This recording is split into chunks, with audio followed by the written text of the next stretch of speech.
Yeah. Hello and welcome everybody to New Earth Consciousness. I'm here with Father Castello from North Carolina. Father Castello, I'm going to read Vore is his last name. And so he currently serves as the director of vocations of the Old Catholic Missionary Province of North America and assists the bishop and the tribunal in recruiting, selecting, and vetting persons seeking ordination or incarnation.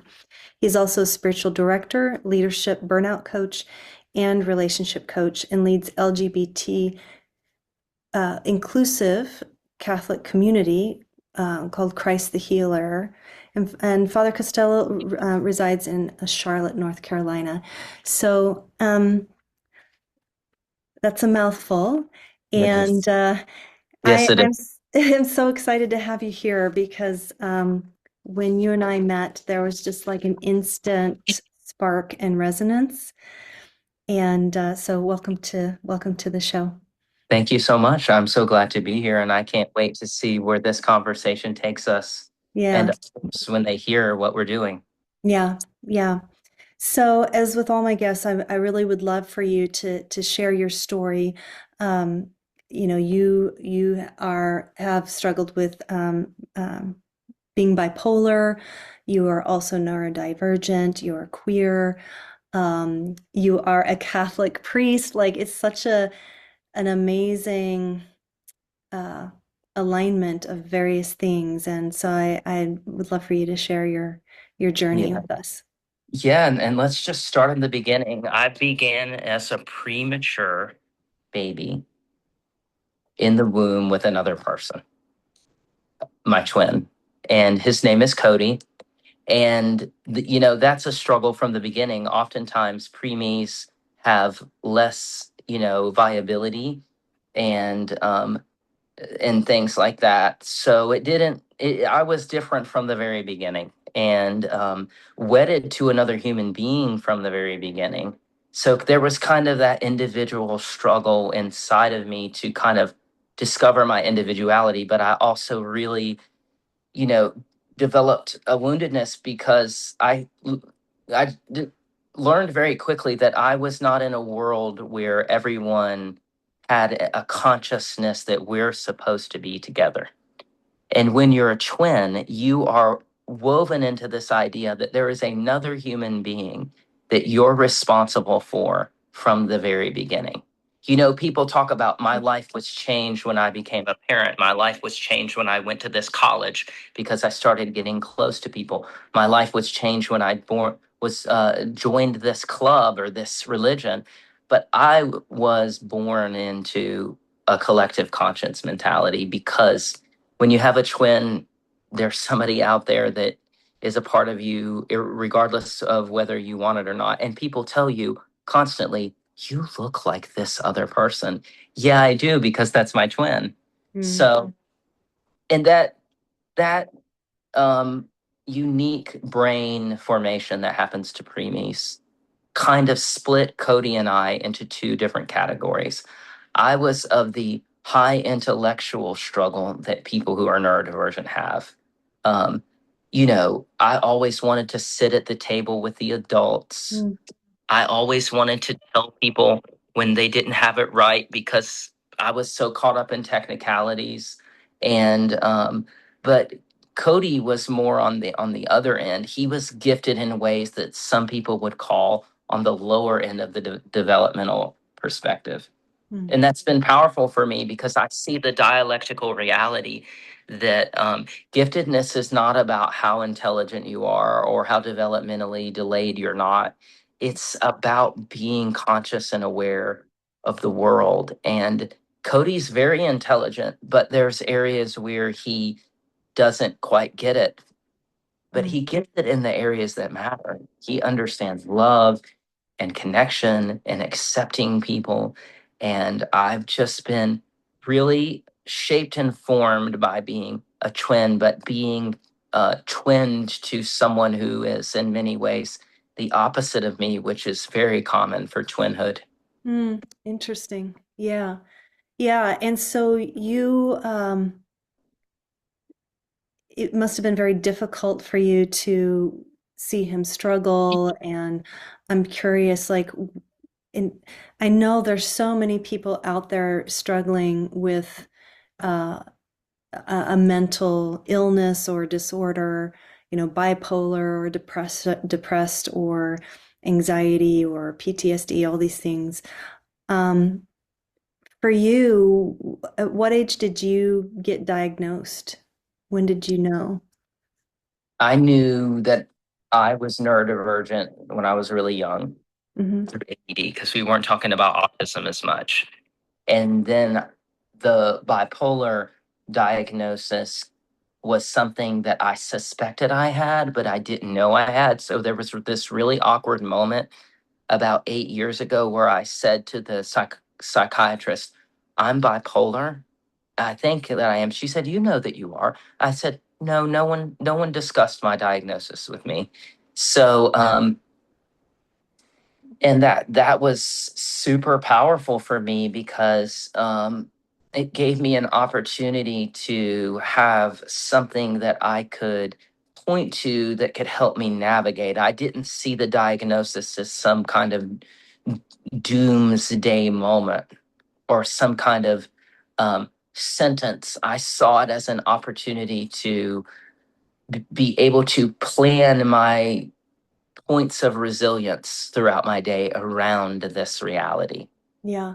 And but I will also say, kind of back a little bit back to your question, the question within the question, Hmm. which is um, seeing him suffer. What was that like? Hmm. It wasn't Cody suffering directly that was so harmful to me. It was Hmm. seeing community respond to it so with such misunderstanding Oh, and the yeah. lack of resources that people have. I mean, people don't look at a special needs kid and go, in our culture, let's go help him. They ask, why are you not like the rest of us? And one of the beautiful conversations that I like to have with people about neurodivergence and about disability is who made us disabled? Mm. Well, what makes us disabled is that the norm is set by the society and the culture. We're not disabled because you can't have disability without the social construction of the concept of disability. Yeah. Because if it was normal for people to interrupt by blurting out, and that was just accepted as something that some people do, then it wouldn't be neurodivergence that we would be talking about. It would just be, oh, Father Costello sometimes blurts out the facts because he can't hold it in. Yeah. Well, But so yeah. it's Yeah. the stigma. It's stigma. Stigma causes us to suffer twice as much as we should. Yeah. Yeah. Yeah, and it's interesting, like I really don't know that much about neurodivergence, although I would say, well, if I look back on my life, I probably could have been labeled as that as well, just never I was, high functioning or whatever. But it's so interesting to me, this idea that, like, okay, there's there's so many veils to reality, and those of us that can see beyond or have these experiences that aren't the norm, it's like, oh well, let's just call it neurodivergent. Like, it to me, it feels like there's a that the society as a whole, there's a certain laziness maybe about, like, okay, well, let's, or maybe not, but I guess it's a word that's thrown out there that to me at times can feel kind of dismissive. Like, oh, they're neurodivergent, so let's just move along here, rather than uh, really diving into the particularities of that person, Mhm. right? Right. One of the great relational superpowers that we have is called curiosity. I've never seen curiosity be brought to a moment and it not drastically change the dynamics in the room. I mean, I've been a part of a lot of conflict resolutions, and oftentimes conflict is a when there's a paralysis of curiosity on what the wants and needs of the other person might be. So I don't know if people are lazy as much as they are not in a culture that encourages them to be curious. These are the rules, these are the lines. If someone breaks those rules and those lines, they should be punished. And I was watching this TikTok, and it was a neurodivergent person showing what does it feel like to be that way. And it was where this alarm system would go off every time they did something that other people didn't like. And it causes this jumpiness, and it repatterns the nervous system to be hypervigilant and afraid.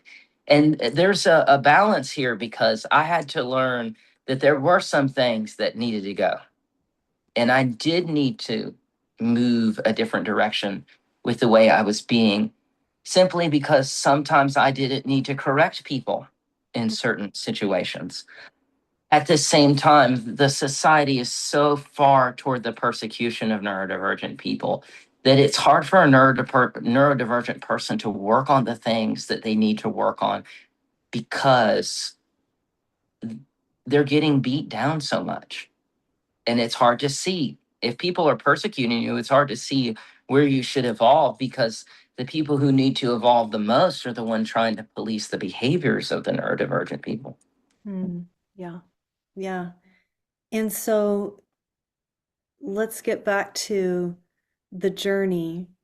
And so, and then of course, at some point ident you you s- you identified yourself as queer, and so all of these ways in which you found yourself to be so different. I find it so interesting that I'm curious about, with all of that, what made you want to join the church?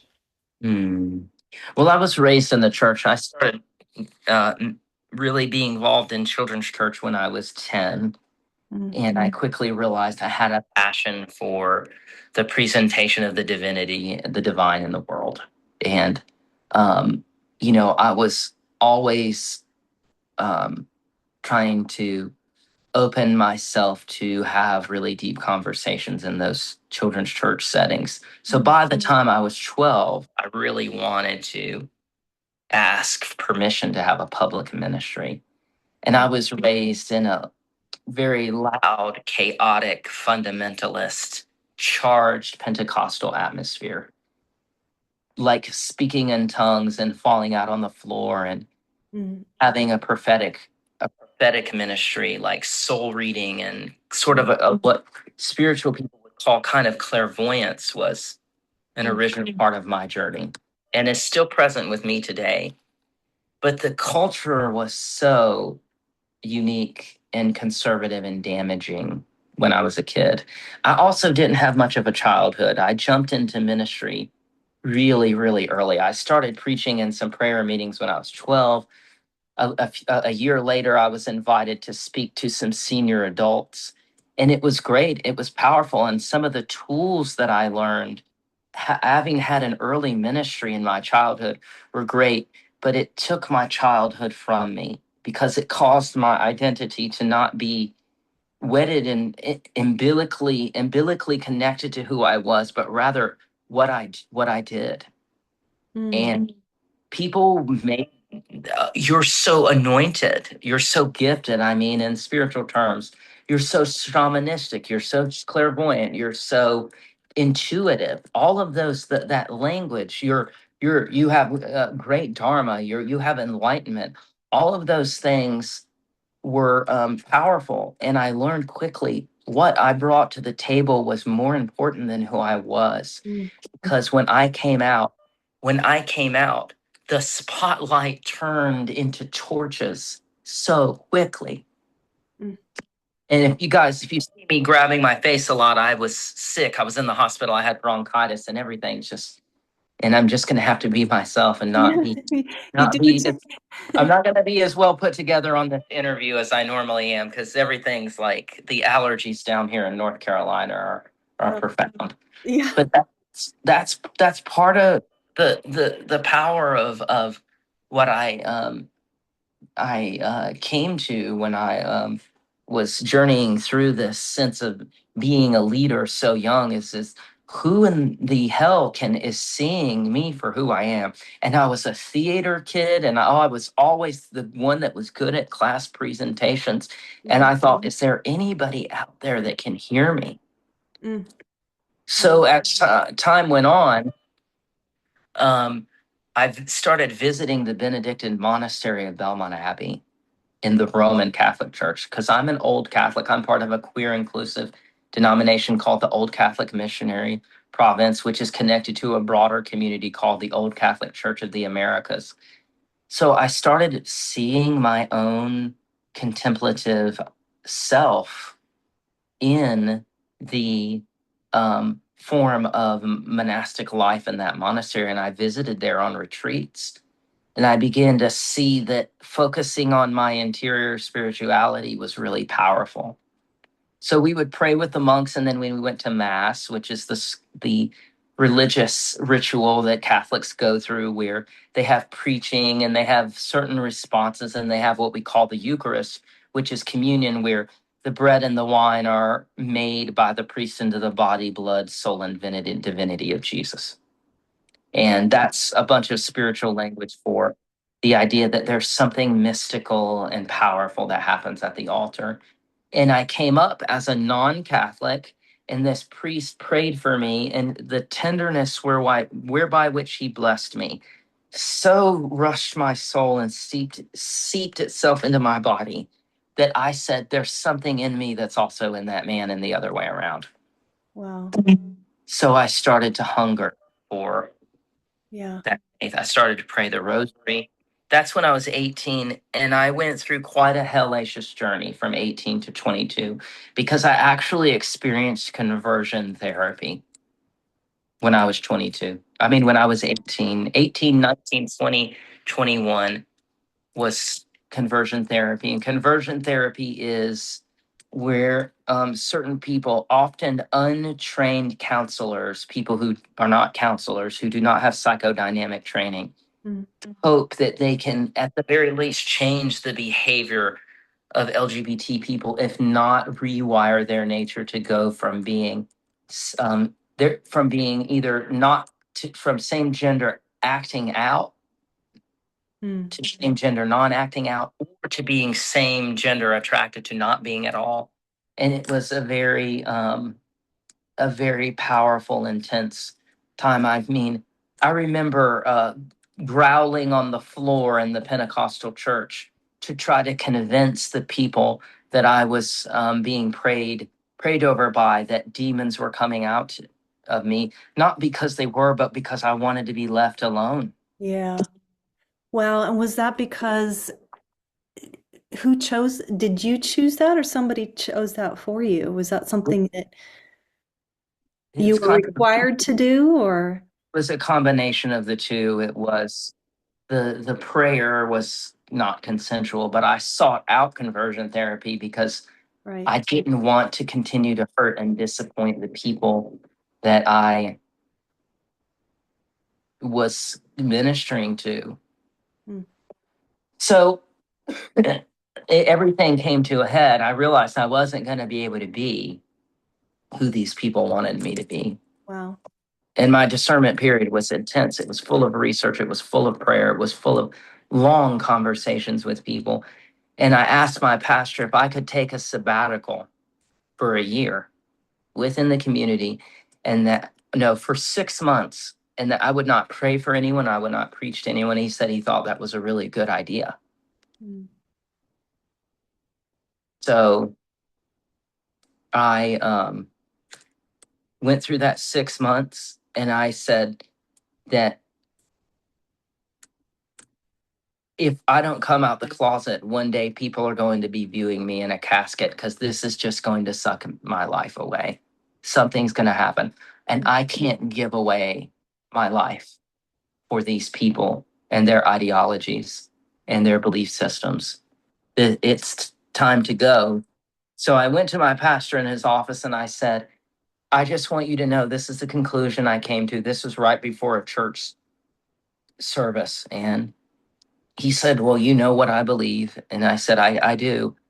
And I said, But I think for my sake and for the sake of this community, so that I don't divide it, it's also better that I leave the church. And he said to me, okay, I understand. And then when church was about to start, I usually would stand beside him because I had somewhat of a parallel ministry role in that time. He looked at me and said, will you stand next to me one more time? Hmm. Hmm. And it was that was powerful. But people would write me birthday cards that would begin with "Happy birthday. I hope your birthday goes really well, but we hope that you change your mind. You're losing your mind." And I wrote back, "I will lose my mind 1,000 times to love myself, to love my God, and love the people that I care about the most." Hmm. Yeah. So Yeah. this is the journey that brought me to the work that I'm in today. I eventually started going to the Episcopal Church. I met my bishop on the internet, and I attended the Episcopal Church and an Evangelical Lutheran Church of America for a while. And on April the 27th, 2024, I was ordained a priest in the Old Catholic Missionary Province in the Old Catholic Church of the Americas. Wow. So, I'm so moved, Cass. Like it just your story and the way in which you speak about it, it just your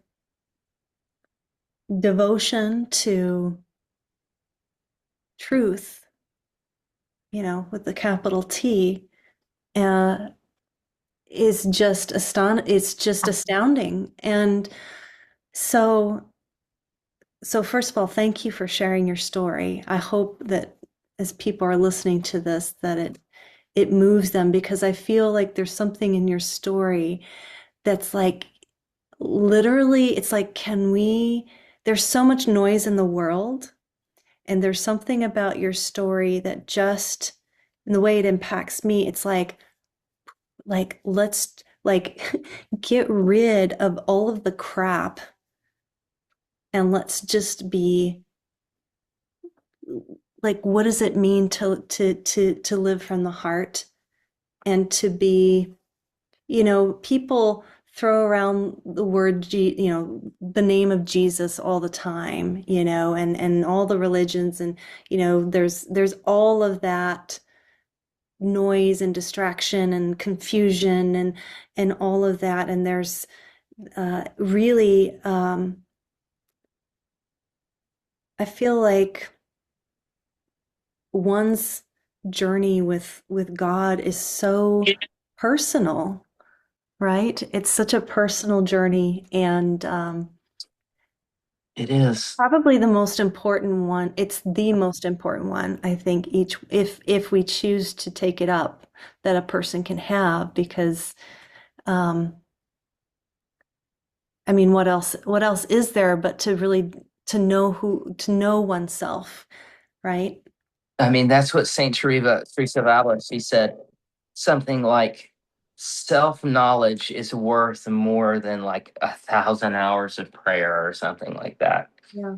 We really do. But we have to meet ourselves, and we have to be vulnerable, and we have to recognize that the people that, when we live from the heart, which is a journey, or we're pursuing the spiritual knowledge it takes to live from the heart, we have to realize that the people who are trying to stop us and harm us and persecute us are living from some kind of other cerebral false self place, that they are really, really not, they have not touched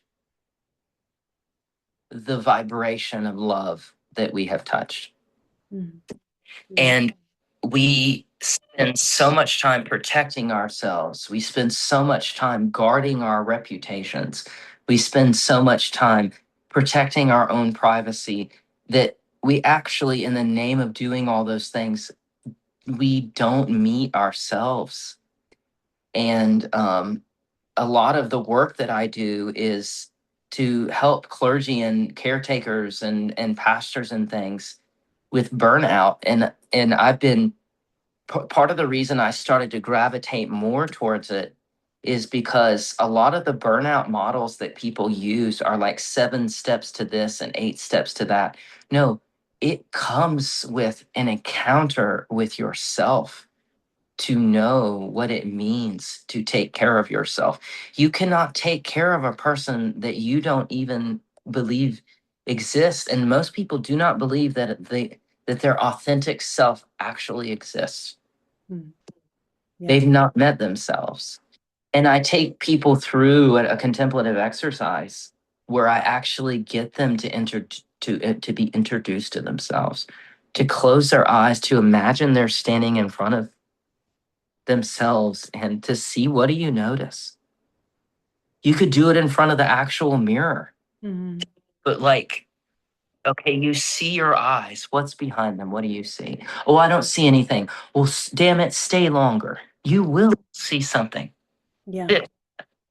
Yeah. And we're not just passing through this life. We're here. And I hate to even say we're here for a reason, Mm. because I think it's even more wild than that. Yeah, it is. I think you're right about that. I have to share one experience that I had many, many years ago, and I think because you're talking about this mirror exercise, I was in my early 20s, mid 20s, and I was at a Tom Brown training in New Jersey doing learning about tracking and stuff. And anyway, we were on break and I went to the river and I was just floating in the river.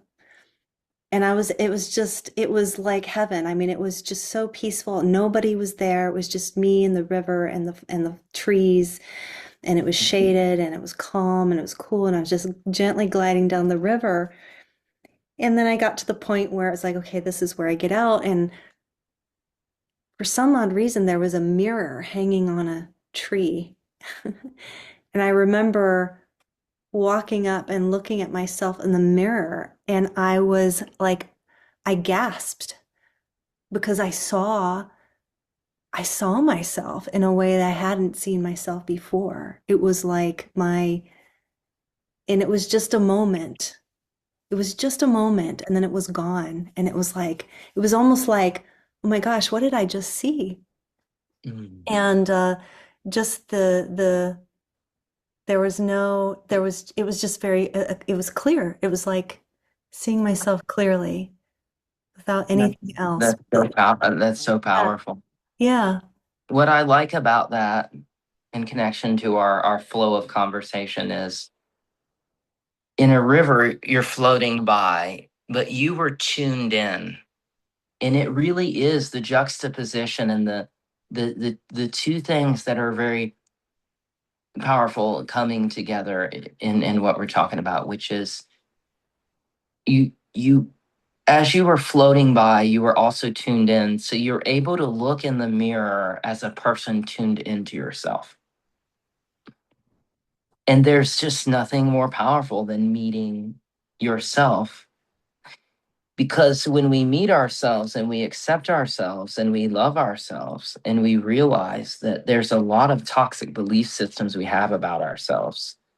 I Mhm. talk a lot about how jealousy and pride, and then there's another one I can't think of right now, how those things are toxically taught in spiritual circles. But the truth is, the more we lean into our true self, we suddenly realize that if we truly live for ourselves, we actually begin to live for the other. We live for other people Mm. in a way that we realize that it's a paradox. This world is oh so about us, but it is oh so not about us. Mm. And if we live in that tension, I think the transcendence we can have Mm. is incredible, because a lot of spiritual circles want to make everything about serving others, and a lot want to make it all about serving you. I say screw that dualism. Yeah. Let's begin to bring people that realize Like Father Henry Nouwen said back in the day, that we were created to love, to be the beloved and to love. Mm, yeah. And I mean, this is my life. And the people that are out there taking care of people that don't know this. This is why I'm doing what I'm doing. Yeah. Um, with burnout coaching and couples coaching and spiritual direction, and that is that people live in these crazy neurotic pendulum swings from self-service to self-neglect. We don't have to live that way. So how do we do it? You can't do it alone. You can't. You're not going to be able to sit in a corner and float on a cloud and become who you are called to be. Mm. You have to be in community. It's why when Thich Nhat Hanh came to America, and he, or whatever, not America, wherever the heck he did it, Thich Nhat Hanh, I know, Thich Nhat Hanh created a Buddhism that was not about meditating by yourself, but allowing that self-realization to interconnect itself to the other. Because in the last 30 years of spirituality, let's say the time that I've been alive, which is 33 years, I'll be 34 in November. We've learned that um, individualistic spirituality sucks, and purely collective spirituality sucks. That's why it's collective conscience. Yeah. What does that mean? I am connected to you. What do people normally want? What I bring to the table is connected to what you bring to the table. My resources are connected to you. That has a value. Let me bring something to you. But what's value is when you can say, Castello knows Tania. Okay, well, what does that mean? I don't really know. It's a knowledge beyond facts. It's not listing things that are wonderful about you that have to do with like this list of things. It's awareness and attunement to you. And uh, about a year ago, pastors started to come to me for spiritual direction. And I recognized that most of them do not have a friend. Wow. Because, and if they do, they have a friend that wants to get something out of them. Well, yeah, I mean, isn't that kind of like even woven into counseling? Like, if you are a counselor, once someone steps into your office, you cannot be their friend. You know, that's it. Like, if you see them in the community, there's you Right. can't have that relationship. So Right. it becomes very, I'm like, wow, that's challenging. Why do we And why do we divide ourselves up in that way? Like, is it the same with the priesthood, I guess, that well, because I you're in don't, that role that you are that to be friends with somebody would be considered there would be some danger in that? it's a little more flexible, but the issue is not about full on ethics because there are people that I know deeply in my community, but it's more about the fact that the person that I'm leading may not understand those boundaries. There's a lot that goes into that, Mm. that it could seem like I'm choosing someone as a favorite. But I was tired for a long time, but I began to make friends that were there because they love who I am, not what I can bring to the table as a leader. Yeah. And I'm surrounded by those people. And it took years to cultivate a group of people around me where if everything fell apart in my ministry, they would be there to love me the same way that I do, as the moment now where my ministry's been picking up vibrancy and vitality for years. I'm also my own friend. Mm. I care, I love myself for myself. If I have a day where I'm not able to do anything, like with this bronchitis has been such a spiritual awakening for me because I was too weak to do anything for anybody. But Mm. I loved myself the same. Mm. And it's further pushed me to want to work with people who are caretakers and build programs and things and give this free PDF that you have access to. And then there's another document that I have called the Beloved Hour, how to start your day steeping in your true self. And I offer that to everyone in your audience. and it has my contact information on it. Mhm. Would you like to ask and prods me some questions about burnout and self-care and things like that? Yes, yes, yes. So you're saying that one of the main causes of burnout is when we begin to lose connection, being in relationship, in friendship, and we get stuck in this idea. Well, let's break it down. Like, what is, because in my mind, I feel like part of burnout is when we feel that we're locked into an identity that we have to maintain. And if you don't there's this fear of it falling apart. And so the burnout, there's like this drive, oh, I have to maintain this thing that I'm creating at all costs.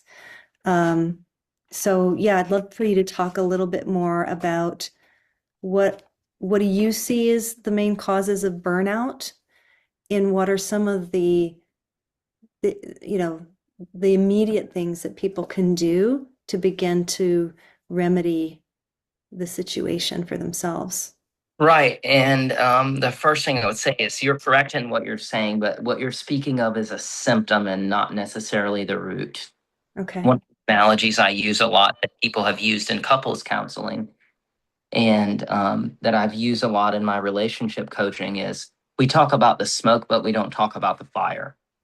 Mm, mm, The deeper emotional and spiritual diagnostic lens is yes, people having to perform. It's called always being on culture mm. is um Yeah. but what's deeper than that is that they don't know how to ask for in those spaces and in their personal spaces for a sense of reciprocity. They don't know what fires them up, what makes them happy. They don't know those things. Therefore, they continue to get stuck. And the reality of it is that's not sad, but it's an opportunity. Is I can't really tell someone what to do for their burnout until I discover them. You need to be discovered. You need to let someone listen to you, to companion you through what it means for you to receive that sense of reciprocity so that you don't feel like your whole life is giving out. But that's not done until someone knows you. And that's why coaching is so powerful. Because in the model I use to help people with burnout, we spend a certain amount of sessions discovering you. If I don't know you, I can't help you. Mm. Yeah. I can say, well, go take a soaking bath. And the first thing somebody could say is, well, I'm claustrophobic. Right. Right. Stella. And when you tell me to get in my bathtub, I'm scared. It's like, well, go read quietly. Okay, well, that's going to make that noise in my head go through the roof. It's like, so Yeah. you have to be discovered and seen and heard. And Yeah. that person, a person like me who's trained in listening, can help you do what I call sift and sort through what is best for you. Yeah. This, But you, yeah. Go ahead. Sorry. Finish, and then we I want to don't, say something about we that. do, we don't know what's best for us until we meet ourselves and know ourselves. People don't know what they want. And we often don't know what's best for us until there's another set of eyes that can say, what I really hear you saying is da da da da da. Is that true? People need that. Yeah. I've been Absolutely. telling, and we are in a dangerous time, and that is everything's AI, everything's impersonal, and we're starting to throw programs in people at books. If people could be helped that way, there are millions of self-help books. Like Right. people like Tony Robbins and all these people, they get up and say the right things. Saying the right things is not as powerful as someone awakening within to who they are and Yeah. who their connections are and who their sense of the divine is. Yeah. I feel like, and that's what I see in the coaching industry, which is people signing up for these programs or group programs or whatever, and they're spending all this money, and it's, yeah, you're not seen. You're never that coach knows nothing about you, and they're just throwing at you what they have discovered to be true for themselves. And it's a mess. It's a mess. And so people end up getting burned and feeling even more lost and confused. Like, what's wrong with me? It didn't work. I spent all this money. And I have to say that I think that if you really, really, are looking for true help, it has to be a one-on-one journey. It's a relationship. Yeah. I'm collaborating with people. So what I and I don't I try to knock down the barriers. I try not to turn people away, but I try to do 26 sessions a year with people for $2,500 to $5,500 on a sliding scale, and that's what I'm trying to build into. But I can't really help you if I don't spend about a year with you because we're trying to rewire your very existence not into something new, but back toward itself. Most people have not had a whole hour of their life where they're able to be themselves fully. It is that we are in an epidemic and in a starvation of people being able to be themselves. Part of the reason for that is there's a toxic version of being yourself out there. Well, just be yourself. And then you got people going out and narcissistically being themselves. I'm not talking about that. I'm talking about a I'm not talking about it. Being yourself is not a place that you arrive at. It's a continual awakening. It's an evolution. You're constantly moving towards that. And who you believe is your true self this week, you might say in a year, my God, that was totally not my true self. So it's not static, it's evolving and dynamic. And in order to cultivate that, you have to be in relationships with people, preferably people who have been trained to listen to people. Like me, I spent 3 years becoming a spiritual director. I've been the friend of pastors and church leaders since I was 12 years old. I've spent thousands of hours talking to leaders, and I've not met one that is the same. And I've not met a healthy one that doesn't say often, well, 6 months ago, I would have thought that was what I believe, but now I believe this. Good for you. Yeah. We Yeah. all need continuing education credits toward in ourself all the time. Yeah. Yeah. So And true. it's a lifestyle. Yeah. Yeah. Yeah. We are, to be human is really is a journey of discovery constantly. Mhm. Yeah, and to land this episode, would you like to participate in one of my contemplative practices with me? Would you be open to that? I would. Yeah. Absolutely. Okay, so we're gonna allow you to meet yourself here, and you can share what you're comfortable sharing. So we'll just get in that space. Let's spend about 30 seconds just kind of dropping in. Mm.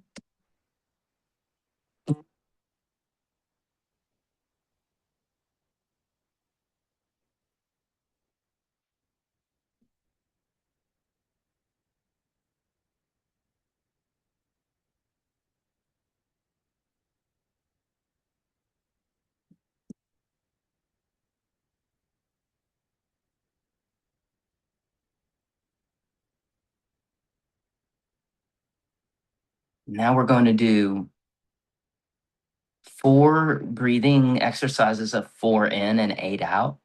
And I want you to slowly, as we do that, begin to allow an image of yourself, not not that one that you necessarily create cognitively, but let it just emerge. Mm. Don't let this be a thing of pressure.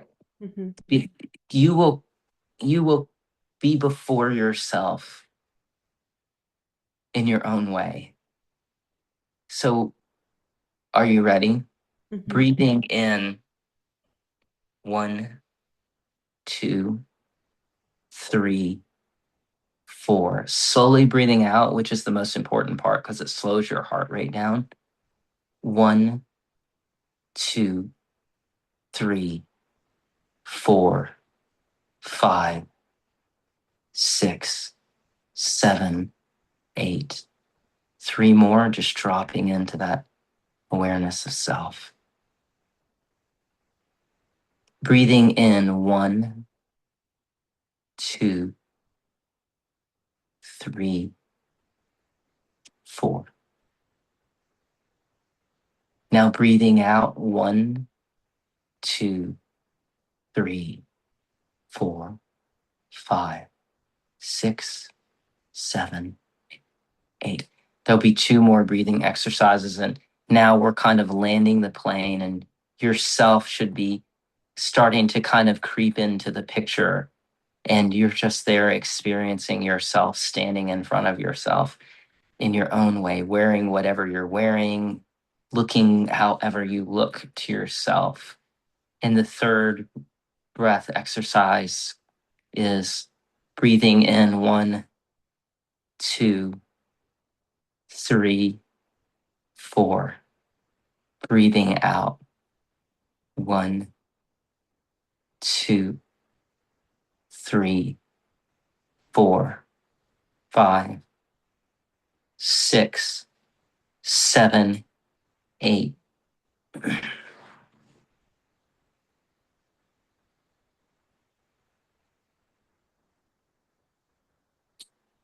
And this is the last one.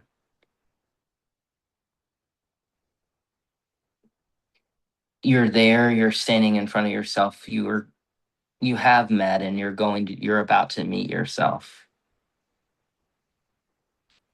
And then at the end of this breath, just feel free to continue to close your eyes.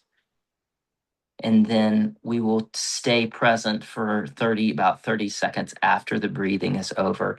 And I'll begin to ask you some questions. And now breathing in 1, 2, 3, 4. Breathing out 1, 2, 3, 4, 5, 6, 7, 8. Just being there with yourself, standing in or sitting in front of yourself for 30 seconds.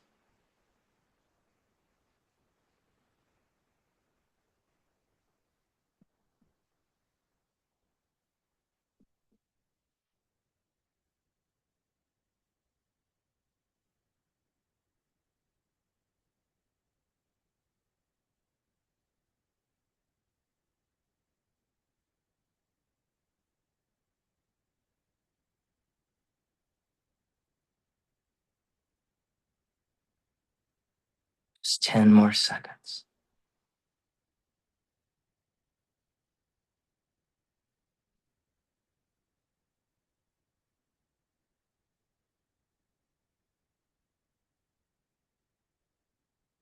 Okay, Tania, do you see yourself? Mm-hmm. Are you with yourself? Mm-hmm. Yeah. What do you notice about yourself? What's there? Yeah. I notice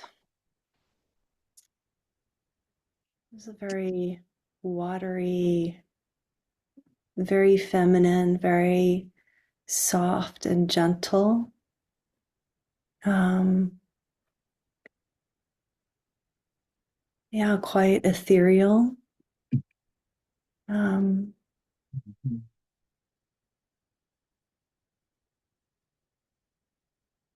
Okay, intuitively, I say, just in your own heart, and then you can reveal it if you want to.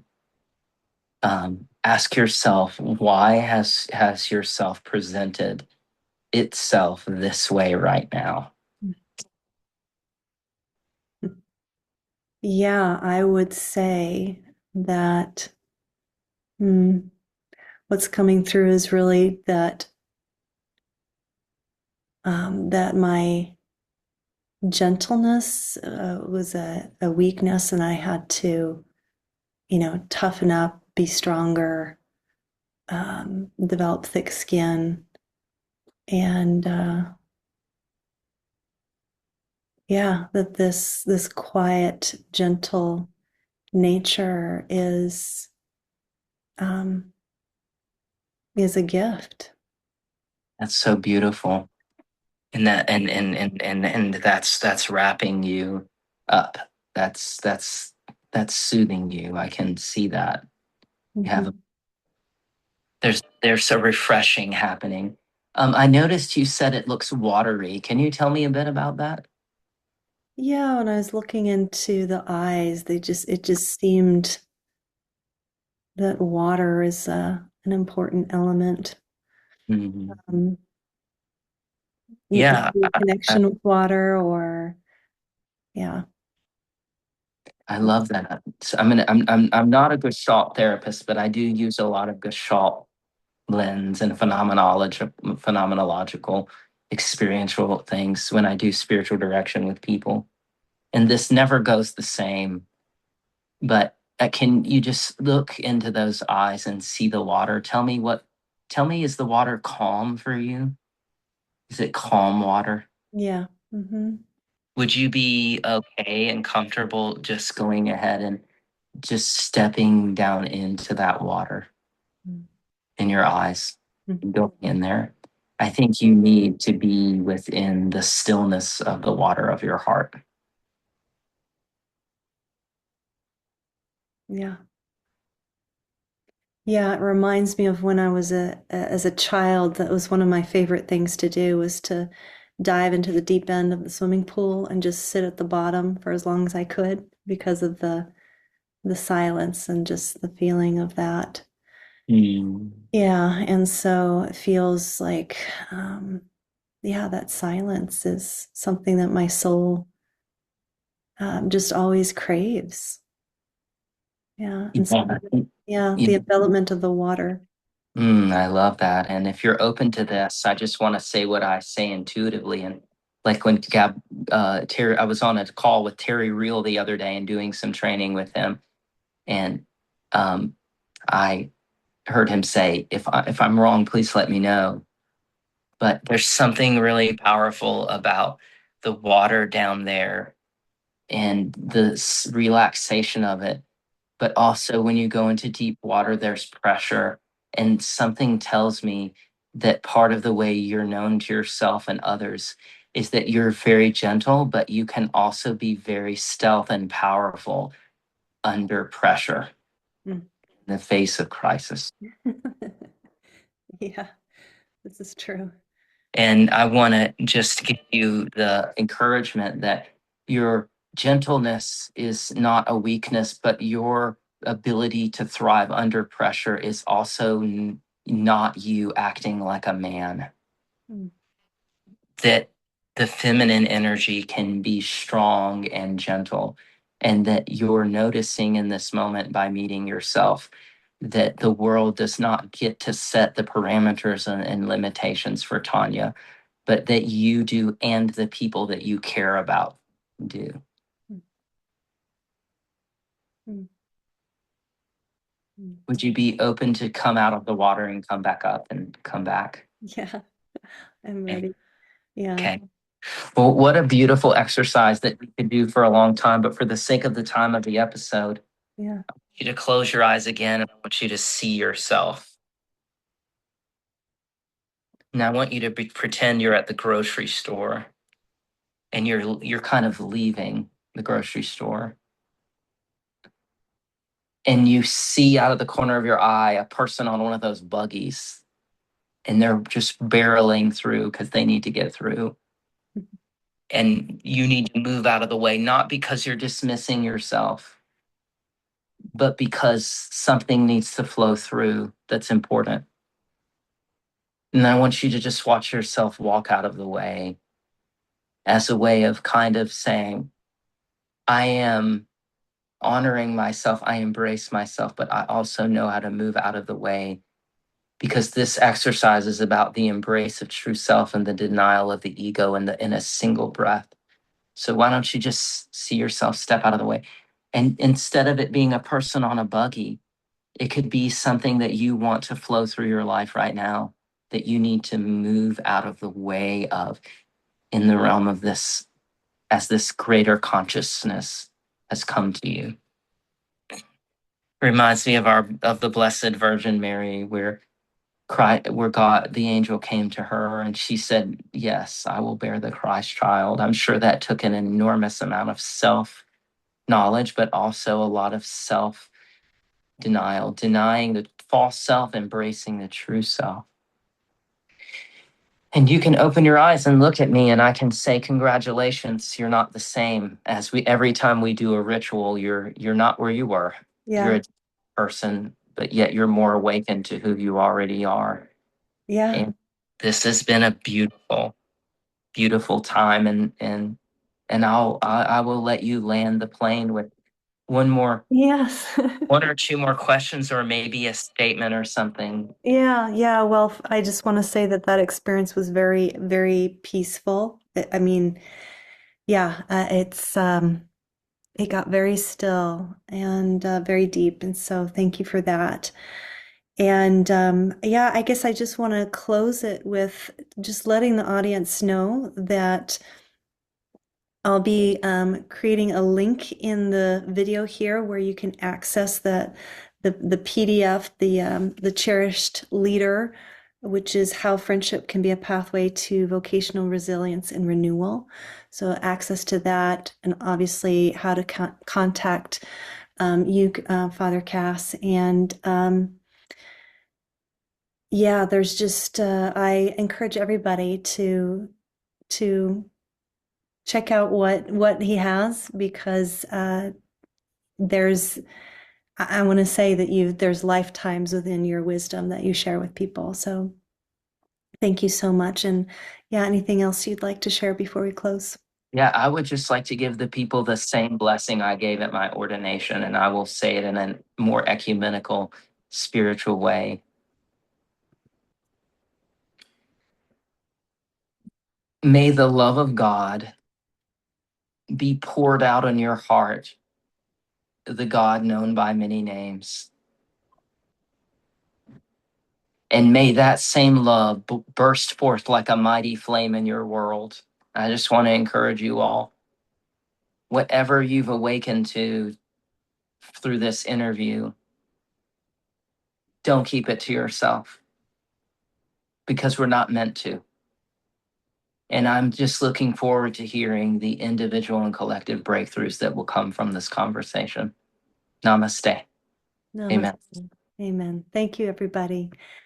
Thank you so much. And please like, share, subscribe. And thanks again. Much love, everybody. Thank you. Bye bye.